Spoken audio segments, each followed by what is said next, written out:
മനോജ് കോക്കാട്ടാണ് നമ്മുടെ കൂടെ ഉള്ളത്. മനോജ് നമസ്കാരം. ഞങ്ങളുടെ ഈ MT ന്യൂസിലേക്ക് ഈ ഒരു ചാനൽ ചർച്ച തിരക്കിലുണ്ട്. കാരണം അറിയാം, കാരണം അതിങ്ങനെ ഒരു ടൈറ്റിൽ ഇങ്ങനെ പോകുന്ന സമയത്ത് ആവേശമുണ്ട്. നമ്മൾ ഫുട്ബോളിൽ ആവേശം വിളിക്കുന്ന പോലെയുള്ള ഒരു മത്സരം നടക്കുന്ന ഒരു സമയത്ത് അങ്ങേപോലെ സംസ്ഥാന തലത്തിൽ ഉത്തരവാദിത്തമുള്ള ഒരു നേതാവ് ഞങ്ങളുടെ ഈ ചാനലിൽ ഞങ്ങൾക്ക് സമയം തന്നതിനെ ഞങ്ങൾ വളരെ സ്നേഹത്തോടെ സ്മരിക്കുന്നു. തീർച്ചയായിട്ടും ഈ തെരഞ്ഞെടുപ്പിലെ സ്ക്രീനിലെ റിസൾട്ട് അനുസരിച്ച് ഞങ്ങൾ ആശാവഹമായിട്ട് തന്നെയാണ് കാര്യങ്ങൾ നോക്കിക്കാണുന്നത്. 2-3 സംസ്ഥാനങ്ങളിലെ തെരഞ്ഞെടുപ്പിന്റെ റിസൾട്ട് നമ്മുടെ സ്ക്രീനിൽ കടന്നു വരാനിരിക്കണം. അതുപോലെ തന്നെ അതേഴ്സ് എണ്ണം വർദ്ധിച്ചുകൊണ്ടിരിക്കുന്നുണ്ട്. സ്വാഭാവികമായിട്ട് 2019 തെരഞ്ഞെടുപ്പിന്റെ റിസൾട്ടിൽ നിന്നും വ്യത്യസ്തമായിട്ട് വലിയ ശുഭാപ്തി വിശ്വാസമാണ് നമുക്ക് സ്ക്രീനുകളിലൂടെ കാണുവാൻ കഴിയുന്നത്. അത് മാറ്റിമറിക്കപ്പെടും എന്നുള്ളത് തന്നെയാണ് ഞങ്ങൾ ഉത്ബോധ്യത്തോടു കൂടി കാണുന്നത്. ഇന്ത്യയുടെ ഒരു പൊതു സ്വഭാവം പരിശോധിച്ചാലും ഇപ്പൊ നമ്മള് പിൽക്കാലത്താണ് ഇന്ത്യയിൽ സെക്യുലറിസം എന്ന് എഴുതി വെച്ചാലും ഇന്ത്യയുടെ ആത്മാവ് ഞാൻ പറഞ്ഞപ്പോൾ 3000 വർഷങ്ങൾക്ക് പിറകിലുള്ള നമ്മുടെ വേദനയുടെ കാലഘട്ടം തൊട്ട് പരിശോധിച്ചാൽ പോലും ഇന്ത്യയുടെ ആത്മാവ് ഒരു സെക്യുലർ മനസ്സാണ്. ആ ഒരു സെക്യുലർ മനസ്സിനെ ഏതെങ്കിലും നമുക്കറിയാം ഈ അടുത്ത നാളിൽ തന്നെ ഒരു വലിയൊരു കാര്യം നടന്നു. അതായത് ഇന്ത്യ ഒരു മതേതര രാജ്യമായി നിൽക്കണോ അതോ ഒരു മതാധിഷ്ഠിത രാജ്യമായി നിൽക്കണോ എന്ന് ചോദിച്ചപ്പോൾ അതിന് വോട്ട് ചെയ്ത ഭൂരിപക്ഷ ജനങ്ങളും ഇന്ത്യയിലെ ഭൂരിപക്ഷ സമൂഹത്തിൽപ്പെടുന്ന ഹിന്ദു സമൂഹത്തിലെ അതും അപ്രകാശികളായ ആളുകളായിരുന്നു വേണ്ട ഈ രാജ്യം നിൽക്കേണ്ടത് സെക്യുലർ ആയിട്ടാണ്. അപ്പൊ അതൊക്കെ ഇന്ത്യയുടെ ഒരു സോഷ്യൽ കോൺഷ്യസ്നെസ് ആണ് തുറക്കുന്നത്. അതായത് ഈ നമ്മുടെ രാജ്യത്ത് ഒരു ഹിന്ദു വർഗീയതയെ കൺസോളിഡേറ്റ് ചെയ്തുകൊണ്ട് അധികാരത്തിൽ പരിപൂർണമായി വരാൻ കഴിയുകയാണെങ്കിൽ മറ്റൊരു കക്ഷികൾക്കും ഒരു കാലഘട്ടത്തിലും ഇവിടെ ഉണ്ടാവുകയില്ല.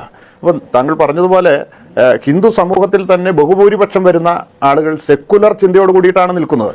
അതുകൊണ്ടാണ് ഈ മോഡി ഗവൺമെന്റ് ആയാലും BJP ആണെങ്കിലും ഈ ഒരു പൊളിറ്റിക്കൽ പോളറൈസേഷൻ ഉണ്ടാക്കുന്നതിന് ഇടയ്ക്കിടയ്ക്ക് ചില വിഷയങ്ങളെ ഉയർത്തിക്കൊണ്ടുവരുന്നത്.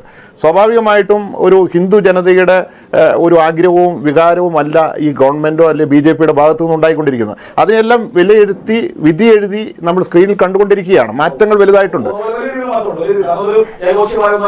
പറഞ്ഞാൽ പോലും കാരണം അവസാന നിമിഷത്തിലാണ് 10-30 കക്ഷികൾ കൂട്ടിച്ചേർന്നത്.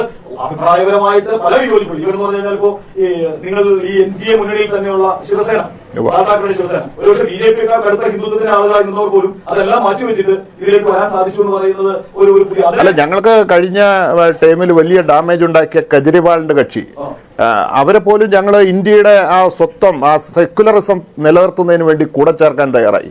അങ്ങനെ കോൺഗ്രസ് വലിയ വിട്ടുവീഴ്ചയ്ക്ക് തയ്യാറായിക്കൊണ്ട് ഈ രാജ്യത്തെ മതേതര ജനാധിപത്യത്തെ നിലനിർത്തുന്നതിന് വേണ്ടിയുള്ള ഒരു പ്രയാണമാണ് ഈ തെരഞ്ഞെടുപ്പിൽ നടത്തിയത്.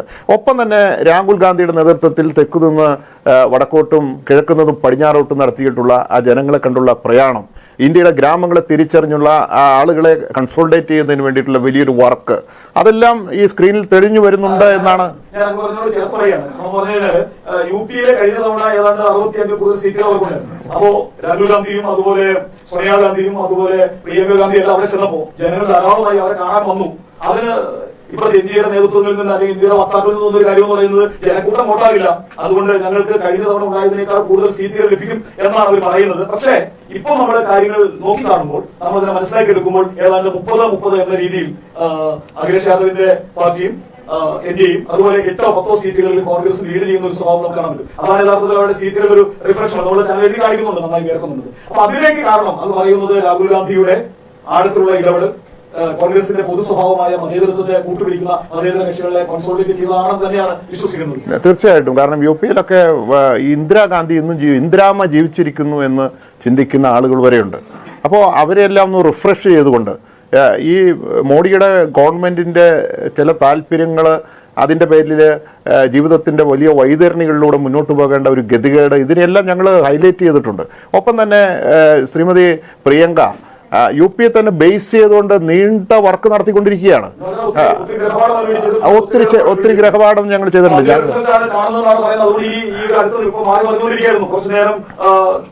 ഇന്ത്യ മുന്നണിക്ക് 277, 280 എത്തിയിട്ട് ഇവർ 240 താഴെ പോയിട്ടാണ് വീണ്ടും ഇപ്പോ NDA. നമ്മൾ സ്ക്രീനിൽ കണ്ട ഒരു കാര്യം, ഈ പ്രധാനമന്ത്രി മത്സരിക്കുന്ന കോൺസ്റ്റിറ്റ്യുവൻസിയിൽ വരെ കുറെ നേരങ്ങൾക്ക് മുമ്പ് വരെ വളരെ പുറകിലായിരുന്നു. ഇപ്പൊ പുറകെ പോയിട്ടില്ല. അപ്പോ ഇന്ത്യയുടെ പ്രധാനമന്ത്രിയോട് തന്നെ ആ ഒരു മണ്ഡലത്തിൽ നിന്നുണ്ടാകുന്ന ഒരു റിഫ്ലക്ഷൻ നമുക്ക് സ്ക്രീനിലൂടെ കാണാൻ കഴിഞ്ഞിട്ടുണ്ട്. ഇപ്പോഴത്തെ സ്ഥിതി എനിക്കറിയില്ല, എന്നിരുന്നാൽ പോലും അപ്പൊ നമുക്ക് ഇനി തിരിച്ച് നമ്മുടെ കേരളത്തിന്റെ അന്തരീക്ഷത്തിലേക്ക് ഒന്ന് തിരിച്ചു വന്നാല്, കേരളത്തിൽ ഇപ്പോഴത്തെ ഒരു പ്രത്യേക സ്വഭാവം ഞാൻ പറഞ്ഞല്ലോ. അതായത് LDF-ന് 2, ഭരണമുന്നണിയായ LDF-ന് 2, UDF 16, NDA 2. ഇതിനെ സംബന്ധിച്ച് ഇങ്ങനെ ഒരു നമ്മുടെ എല്ലാ ചാനലുകളിലും എല്ലായിടത്തും നടത്തിയ എക്സിറ്റ് പോളുകളിൽ പറഞ്ഞിരുന്നു 16 മുതൽ 18 വരെ സീറ്റ്, ചിലപ്പോൾ 20 വരെ നിങ്ങൾക്ക് ലഭിക്കുമെന്ന് പറഞ്ഞ ചാനലുകളുണ്ട്. എങ്കിൽ പോലും ഈ ഒരു വലിയ മുന്നേറ്റം നിങ്ങൾ പ്രതീക്ഷിച്ചതാണോ? അതായത് പ്രത്യേകമായ നിങ്ങളുടെ പ്രവർത്തനമാണോ, അതോ ഇപ്പോൾ നിലനിൽക്കുന്ന കേരളത്തിലെ ഭരണ സംവിധാനങ്ങളോടുള്ള മനുഷ്യന്റെ ഭരിക്കുന്ന കക്ഷിയോടുള്ള ഒരു ആന്റി ഇൻകംബൻസിയുടെ ഭാഗമായി ഇത് റിസൾട്ടായി റിഫ്ലക്ട് ചെയ്തതാണോ? തീർച്ചയായിട്ടും ഇത് രണ്ടുമുണ്ട്. 2019 തെരഞ്ഞെടുപ്പിൽ ഞങ്ങൾ 2020 ഞങ്ങൾ 19 സീറ്റിലും ഞങ്ങൾ വിജയം കൈവരിക്കുവാൻ കഴിഞ്ഞു. അന്നത്തെ സാഹചര്യത്തിൽ 2 ഇഷ്യൂസാണ് മേജറായിട്ട് ഫോക്കസ് ചെയ്യപ്പെട്ടത്. ഒന്ന് ശബരിമല ഇഷ്യൂ ഉണ്ടായിരുന്നു, അതിനൊപ്പം തന്നെ പൗരത്വ പ്രശ്നമുണ്ടായിരുന്നു. ആ 2 പ്രധാനപ്പെട്ട ഇഷ്യൂസിൽ ജനങ്ങളുടെ ഒരു കൺസോൾട്ടേഷൻ ഉണ്ടായി ഞങ്ങൾക്ക് അനുകൂലമായിട്ട്. അതിൻ്റെ ഒരു ബാക്കിപത്രമായിട്ടാണ് ഞങ്ങൾക്ക് അങ്ങനെ ഒരു വിജയം കൊയ്യുവാൻ സാധിച്ചത്. ഈ തെരഞ്ഞെടുപ്പിൽ താങ്കൾ സൂചിപ്പിച്ചതുപോലെ സംസ്ഥാന ഗവൺമെൻറ്റിൻ്റെ വലിയ ദുർഭരണത്തിനെതിരെയുള്ള ഒരു മനസാക്ഷിയുടെ അംഗീകാരമായിട്ട് ഈ തെരഞ്ഞെടുപ്പിനെ നോക്കിക്കാണേണ്ടതായിട്ടുണ്ട്. പക്ഷേ അവിടെ ഞാനിപ്പോൾ സ്ക്രീനുകളിൽ നിന്നും മനസ്സിലാക്കുന്നത് 2 ഇടങ്ങളിൽ NDA അക്കൗണ്ട് ഓപ്പൺ ചെയ്യുന്ന ഒരു സാഹചര്യത്തിലേക്ക് ചിലപ്പോൾ പോകും. അങ്ങനെ ഉണ്ടായ സാഹചര്യം തന്നെ BJPയും CPMുമായിട്ടുള്ള വലിയ അന്തർധാര അത് കേരളത്തിൽ കുറേ നാളുകളായി നിലനിൽക്കുകയാണ്. അതായത് പിണറായി വിജയനും അദ്ദേഹത്തിൻ്റെ കുടുംബവും ചില പാർട്ടിയുടെ പിന്നണികളുമായിട്ട് നടത്തിക്കൊണ്ടിരിക്കുന്ന അഴിമതിയും സ്വജനപക്ഷപാതവും, ഇത് കേന്ദ്ര ഏജൻസികൾ നടത്തുന്ന ഇടപെടലും അവരുടെ അന്വേഷണങ്ങളും അതെല്ലാം ഒരു അന്തർധാരയിലേക്ക് കൊണ്ട് എത്തിച്ചിരിക്കുകയാണ്. അതിൻ്റെ പശ്ചാത്തലത്തിലാണ് ഇത്തരത്തിൽ ഒരു 2 ഇടങ്ങളിൽ NDAക്ക് ഒരു ഹൈലൈറ്റ് ഉണ്ടായിരിക്കുന്നതെന്നാണ് എനിക്ക് സൂചിപ്പിക്കാൻ കഴിയുന്നത്. അതായത് ഒന്നുകൂടി ഞാൻ പറയാം, ഈ 2 ഇടങ്ങളിലും CPI സ്ഥാനാർത്ഥിയാണ് മത്സരിക്കുന്നത്. CPI സ്ഥാനാർത്ഥി മത്സരിക്കുമ്പോൾ അവരുടെ ചിറക് അരിയുക എന്നുള്ളത് CPMൻ്റെ അജണ്ടയിൽപ്പെട്ട കാര്യമാണ്. അപ്പോൾ അവർക്ക് നഷ്ടപ്പെടാനില്ല, പക്ഷേ CPIക്കാണ് നഷ്ടം വരുന്നത്. എന്നിരുന്നാൽ പോലും തങ്ങളുടെ നേതാക്കന്മാരെ ഈ കേസുകളിൽ നിന്നെല്ലാം സേവ് ചെയ്യുകയും ചെയ്യാം. അങ്ങനെ അവിടെ ഒരു കാര്യം, ഇപ്പോ ഈ ഒരു മുന്നേറ്റം എന്നുള്ള ഒരു കാര്യമായിട്ട് പ്രതീക്ഷിക്കുന്നുണ്ട്. പക്ഷെ അപ്പോ എനിക്ക് അവിടെ ഒരു സംശയം തോന്നുന്നത്, എല്ലാ കാലത്തും ഇപ്പോഴത്തെ ഇന്ത്യ മുന്നണിയുടെ പ്രത്യേകിച്ചും കേരളത്തിന്റെ ഒരു മനസ്സെന്ന് പറയുന്നത് ഒരു ആന്റി BJP ആന്റി RSS സ്വഭാവമുള്ള ഒരു പൊതുമനസ്സാണ് കേരളത്തിലുള്ളത്. അപ്പൊ എല്ലാ കാലഘട്ടത്തിലും ഇപ്പൊ കഴിഞ്ഞ തെരഞ്ഞെടുപ്പിലാണെങ്കിലും ശരി, രാഹുൽ ഗാന്ധി അല്ലെങ്കിൽ ഇന്ത്യ മുന്നണി അല്ലെങ്കിൽ അന്നത്തെ UPA മുന്നണി അധികാരത്തിൽ വരാൻ സാധ്യതയുണ്ട് എന്ന കാരണത്താൽ കേരളത്തിലെ ജനങ്ങൾ കൂടുതൽ ആളുകൾ UDF അനുകൂലമായി വോട്ട് ചെയ്യുന്നതാകാം, അങ്ങനെ ഒരു സാധ്യതയില്ല. അല്ല, അത് സ്വാഭാവികമായിട്ടും അതൊക്കെ ഒരു ചെറിയ പെർസെൻറ്റേജ് സാധ്യതകളുണ്ട്, അതിനൊന്നും തള്ളിക്കളയുന്നില്ല. എന്നിരുന്നാൽ പോലും കറണ്ട് പൊളിറ്റിക്സ് ജനങ്ങൾ, കേരളത്തിലെ സാക്ഷരതരായിട്ടുള്ള ജനങ്ങൾ അത് കൃത്യമായി അനലൈസ് ചെയ്യും. അങ്ങനെ അനലൈസ് ചെയ്യുന്ന ആളുകളെ സംബന്ധിച്ച് ഒരു കാരണവശാലും ഈ LDFന് അനുകൂലമായിട്ട് വോട്ട് ചെയ്യാൻ സാധിക്കത്തില്ല. അതിന് ഒപ്പം തന്നെ NDAക്ക് വിരുദ്ധമായിട്ടുള്ള ഒരു രാഷ്ട്രീയ നിലപാട് കേരളത്തിലെ ജനങ്ങൾ സ്വീകരിക്കേണ്ടതായിരുന്നു. പക്ഷെ അവിടെ ഞങ്ങൾ ഒരു തൃശ്ശൂരിനെ സംബന്ധിച്ച് പറഞ്ഞു കഴിഞ്ഞാൽ ഞങ്ങളുടെ ഭാഗത്തും ചില വീഴ്ചകളുണ്ട്. അത് ഈ ഡെസ്കിൽ ഞങ്ങൾ തുറന്നു പറയുന്നതിന് ഒരു കോൺഗ്രസ് പ്രതിനിധി എന്നുള്ള നിലയിൽ തയ്യാറാണ്. കാരണം പോസ്റ്ററുകൾ ഒട്ടിച്ച് ചുവരെഴുത്തുകൾ എഴുതിയതിന് ശേഷം മാറ്റപ്പെടുന്ന ഒരു സാഹചര്യമൊക്കെ ജനങ്ങളെ സംബന്ധിച്ച് ബുദ്ധിമുട്ടാണ്. ഞങ്ങൾ മറ്റേ ഒരു മാർക്സിസ്റ്റ് പാർട്ടിയുടെ പ്രതിനിധിയാണെങ്കിൽ ഇതൊന്നും അംഗീകരിച്ച ഒരു ഫ്ലോറിൽ വരികയില്ല. പക്ഷെ ഞങ്ങളെ സംബന്ധിച്ച് ഞങ്ങൾ ജനങ്ങളുമായി സത്യസന്ധമായി തുടർന്ന് പറയാൻ തയ്യാറായിട്ടുള്ള, അല്ല, അത് സാധാരണ ജനങ്ങൾക്ക് ഒരു ഈർച്ച ഉണ്ടായിട്ടുള്ള ഒരു കാര്യമാണ്. രാജീവ് ചന്ദ്രശേഖർ എന്ന് പറയുന്നത് 100% പ്രൊഫഷണൽ ആയിട്ടുള്ള ഒരാളാണ്. പ്രൊഫഷണലിസത്തിന്റെ സ്വഭാവത്തോടാണ് രാജീവ് ചന്ദ്രശേഖർ പ്രൊഫഷണൽ അല്ലാത്ത രീതിയിൽ അധികം എക്സ്പ്രസ് ചെയ്തുകൊണ്ടാണ് വരുന്നത്. അപ്പൊ അദ്ദേഹം കേന്ദ്രമന്ത്രിയാണ്, ഈ ജയിച്ചു കഴിഞ്ഞ ഒരു കേന്ദ്രമന്ത്രിയാണ്. കൂടുതലും പ്രൊഫഷണലിസ്റ്റുകളൊക്കെ ഉള്ള തിരുവനന്തപുരത്ത് നിന്ന് അത്ര ഒരാൾ പോകുന്നതായിരിക്കും നല്ലത് എന്ന ഒരു കാര്യം ഉണ്ടാവാം. ഇപ്പോൾ സുരേഷ് ഗോപി കാര്യമാണെങ്കിലും സുരേഷ് ഗോപി ആണെങ്കിലും ഒരു സാധാരണ ഒരു രാഷ്ട്രീയക്കാരൻ പെരുമാറുന്നവരെ പ്രവർത്തിക്കുന്നവരല്ല പെരുമാറുക, കുറച്ചുകൂടി വ്യത്യസ്തമായ രീതിയിലാണ് ചെയ്യുന്നത്. അപ്പൊ അത്തരം സാഹചര്യങ്ങളായിരിക്കും കൂടിയല്ലേ ഇവർ രണ്ടുപേർക്ക് അനുകൂലമായി വോട്ട് പോകും. അല്ല, ആ സാഹചര്യങ്ങളെ പരിപൂർണമായിട്ട് ഞാൻ അനുകൂലിക്കുന്നില്ല, എന്നിരുന്നാലും തള്ളിക്കളയുന്നുമില്ല. പക്ഷേ ഇവിടെ സുരേഷ് ഗോപിക്ക് കിട്ടിയ ഒരു ബാക്ക് ബോൺ സപ്പോർട്ട്, ഇന്ത്യൻ പ്രധാനമന്ത്രി എത്ര പ്രാവശ്യമാണ് അവിടെ വന്നത്, അതിൻ്റെ പിന്നറകളിൽ നടക്കുന്ന പല കാര്യങ്ങളും അത് ഞാനൊരു ഫ്ലോറിൽ തുറന്നു പറയുന്നില്ല. അങ്ങനെയുള്ള പ്രൊട്ടക്ഷൻ വരെ ഒരു പ്രധാനമന്ത്രിയുടെ സ്ഥാനാർത്ഥിയായി അവരോധിക്കപ്പെടുകയും അതിനുശേഷം തെരഞ്ഞെടുപ്പിലേക്ക് കടക്കുകയും ചെയ്തപ്പോൾ അതിൻ്റെയൊക്കെ ഒരു റിസൾട്ട് ആ സ്ഥാനാർത്ഥിക്ക് കിട്ടിയിട്ടുണ്ടാകാം ഒരുപക്ഷെ. ഇവിടെ തിരുവനന്തപുരത്തെ കാര്യം എടുത്ത് പരിശോധിച്ചാൽ അവിടെ മത്സ്യമേഖലയിലെ സാധാരണക്കാരായിട്ടുള്ള പാവപ്പെട്ട നിരവധി ജനവിഭാഗം ആ കോൺസ്റ്റിറ്റ്യുവൻസിയിലുണ്ട്. നിങ്ങൾ സൂചിപ്പിച്ച പോലെ എഡ്യൂക്കേഷനായിട്ട് ഹൈ ലെവലിലും എക്കണോമിക്കലായിട്ട് നല്ല ലെവലിലും നിൽക്കുന്ന ആളുകൾക്ക് ഉപരിയായി പട്ടിണിപ്പാവങ്ങളും സാധാരണക്കാരുമായിട്ടുള്ള ആളുകൾ നിരവധി അധിവസിക്കുന്ന ഒരു കോൺസ്റ്റിറ്റ്യുവൻസിയാണ് തിരുവനന്തപുരം. അവിടെ തുറമുഖ മേഖലയിലും അദാനിയുടെ പോർട്ടുമായി ബന്ധപ്പെട്ടുള്ള സമരങ്ങളിലും അതിൻ്റെ രക്തസാക്ഷിയാകേണ്ടി വന്ന ആളുകളും ക്രിമിനൽ ഒഫൻസുകളിൽ പ്രതിയായിട്ടുള്ള ആളുകളും പാവപ്പെട്ടവരുമായിട്ടുള്ള ജനങ്ങൾ അവരെ ഒരു സെൻട്രൽ ഗവൺമെൻറ്റിൻ്റെ ഭാഗമായിട്ട് ഒരു മിനിസ്റ്റർ എന്നുള്ള നിലയിൽ അധികാരത്തെ വിനിയോഗിക്കപ്പെട്ടുകൊണ്ട് തന്നെ കടന്നു വന്ന ശ്രീ രാജീവ് ചന്ദ്രശേഖർ അവരെ ഒരു പരിധിവരെ ഇൻഫ്ലുവൻസ് ചെയ്തിട്ടുണ്ടാകാം എന്നുള്ള ഒരു കണക്കൂട്ടിലാണ് ഞങ്ങൾക്ക് ഇപ്പം ഈ പ്രാഥമികമായിട്ടുള്ള വിലയിരുത്തൽ.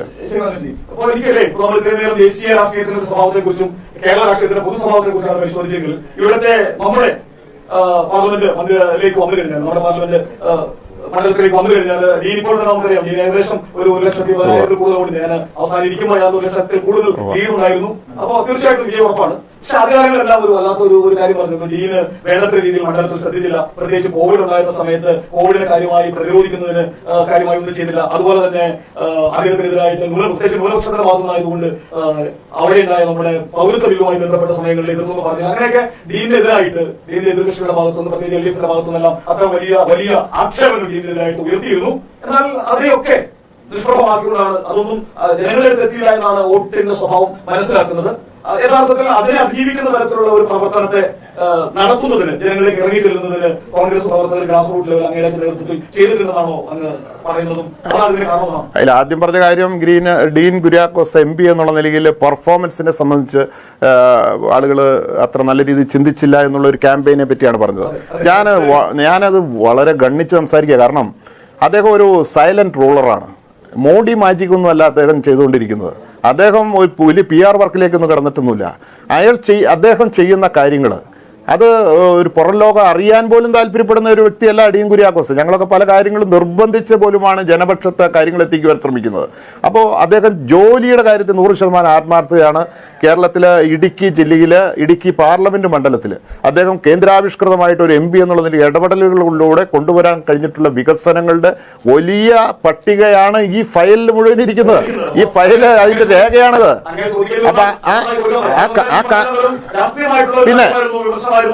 പിന്നെ രണ്ടാമതൊരു കാര്യം പറഞ്ഞു. കോവിഡ് സമയത്ത് അദ്ദേഹം ഞാൻ ശുദ്ധമായ അസംബന്ധം ഒരു MP-യുടെ നേതൃത്വത്തിൽ ഡീൻ കുര്യാക്കോസ് MP ബ്രിഗേഡ്സ് എന്ന ഒരു സേനയെ രൂപപ്പെടുത്തിക്കൊണ്ട് വാട്സപ്പിൽ ഏതാണ്ട് ഒരു 1000-ഓളം വരുന്ന യുവജനങ്ങളുടെ അംഗസംഖ്യയുള്ള ഒരു ഗ്രൂപ്പ് സൃഷ്ടിച്ചുകൊണ്ട് അതിന് പ്രത്യേക രീതിയിൽ ക്യാപ്പും ബനിയനും ഇട്ട് കോവിഡ് കാലഘട്ടത്തിൽ എത്രയോ സംസ്കാരം നടത്തിയിരിക്കുന്നു. ഈ ജില്ല വിട്ടിട്ട് കോട്ടയം ജില്ലയുടെ പല ഭാഗങ്ങളിലും ഇവിടെ നിന്നുള്ള ഈ ബ്രിഗേഡ്സ് പോയിട്ട് ശവദാഹം നടത്തി കൊടുത്തിട്ടുണ്ട്. MP തന്നെ PPE കിറ്റ് അണിഞ്ഞുകൊണ്ട് എത്ര ഹോസ്പിറ്റലൈസേഷന് വേണ്ടിയിട്ട് കൂടെ നിന്നത് മാധ്യമങ്ങളിലൂടെ റിപ്പോർട്ട് ചെയ്യപ്പെട്ടതാണ്. ഇതൊക്കെ അസംബന്ധമായ കാര്യമാണ്. ഇതൊക്കെ നമ്മുടെ മുമ്പിൽ സത്യസന്ധമായിട്ട് സോളിഡ് വിത്ത് ഡോക്യുമെന്റ്സ് നമ്മുടെ മുമ്പിലുള്ള വിഷ്വൽസ് ആണ് ഇതെല്ലാം.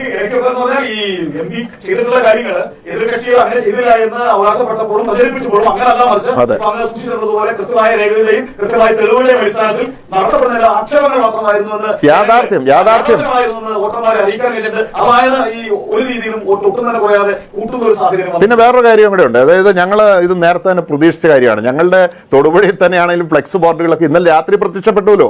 ഞങ്ങളത് നേരത്തെ അടിച്ചു വെച്ചിരിക്കുന്ന കാര്യങ്ങളാണ്. പിന്നെ ഒരാഴ്ച മുമ്പ് അത് വെക്കുന്നത് ശരിയല്ല എന്നുള്ളത് കൊണ്ടാണ് ഞങ്ങളുടെ സോഷ്യൽ മീഡിയയിലൂടെയുള്ള പ്രചരണങ്ങൾ. ഞാൻ ഈ പാർലമെന്റ് തെരഞ്ഞെടുപ്പുമായി ബന്ധപ്പെട്ട് മീഡിയ വിഭാഗത്തെ കൈകാര്യം ചെയ്ത ഒരാളാണ്. എനിക്ക് വളരെ കൃത്യമായിട്ട് അറിയാം. ഞങ്ങൾ വ്യക്തമായി അനലൈസ് ചെയ്ത് ഈ വളരെ കൃത്യമായിട്ടുള്ള ഭൂരിപക്ഷം ഞങ്ങൾ നിശ്ചയിക്കപ്പെട്ട ആളുകളെ പ്രതീക്ഷ അർപ്പിച്ച് നിൽക്കുന്ന ഒരു UDF ക്യാമ്പ് അങ്ങനെ തന്നെയാണ്. ഇപ്പോൾ ഇവിടെ നമ്മൾ ഒരു കാര്യം മനസ്സിലാക്കണം. ഈ പാർട്ടിക്ക് വേണ്ടിയിട്ട് ജീവിതത്തിൽ ഒന്നുപോലും ഇൻകുലാവ് വിളിക്കാത്ത ഒരു വ്യക്തിയെ CPM-ന്റെ ചിഹ്നം കൊടുത്ത് മത്സരിപ്പിച്ചു കഴിഞ്ഞാൽ ജയിക്കുമെന്നുള്ള ഒരു മിഥ്യാധാരണയാണ് ഇടതുപക്ഷത്തിന് ഈ ജില്ലയിലുണ്ടായത്. അത് തെറ്റാണ് എന്ന് തെളിയിക്കപ്പെട്ടിരിക്കുകയാണ്. എത്രയോ പ്രാവശ്യം എത്രയോ പീഡനങ്ങൾ അനുഭവിച്ച് എത്രയോ വേർപ്പൊഴുക്കിക്കൊണ്ട് സിന്താ വിളിച്ച് സമരത്തിന്റെ നീണ്ട ഘട്ടങ്ങളിലൂടെ കടന്നുപോയ ആളുകളെ വിസ്മരിച്ചുകൊണ്ട് എവിടെ നിന്നോ എങ്ങനെയോ കടന്നു വന്നിട്ടുള്ള ഒരു വ്യക്തിയെ പിടിച്ച് ചിഹ്നം കൊടുത്ത് മത്സരിപ്പിച്ച് പാർട്ടിയിൽ അവരോധിക്കപ്പെടുന്ന